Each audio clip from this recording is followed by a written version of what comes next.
உறவுகள் அனைவருக்கும் வணக்கம். எல்லாரும் நல்லா இருக்கணும். இன்றைக்கி நம்ம சிம்பிளான தக்காளி சாதம் ரொம்ப டேஸ்டியாக சுவையாக செய்ய போகிறோம்.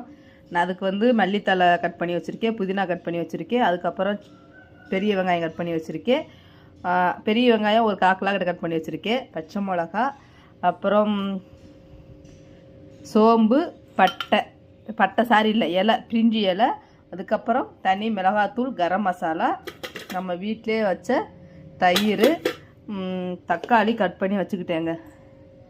தக்காளி நல்லா கலர்ஃபுல்லாக இருக்குது பார்த்தீங்களா. அப்புறம் முக்கால் அரிசிக்கு ஊற போட்டுட்டேன். நல்லா ஊறிடுச்சு. 1/4 மணி நேரத்துக்கு முன்னாடியே ஊற போட்டுட்டேன். முக்கால் அரிசிக்கு 1/2 கிலோ தக்காளி சேர்த்து வச்சுருக்கீங்க. நல்லா வாஷ் பண்ணி எடுத்து வச்சுக்கிட்டே இப்போ நம்ம ரெடி பண்ண ஆரம்பிப்போம் வாங்க. சட்டியை வச்சாச்சு. இப்போ நான் செக்கு நல்லெண்ணெய் தாங்க ஊற்றுறேன், வேறு எதுவுமே சேர்க்கலை. வெறும் செக்கு நல்லெண்ணெய் தான். ஒரு 100 ml கொஞ்சம் கம்மியாகவே ஊற்றிருக்கேன். எண்ணெய் காயட்டும்.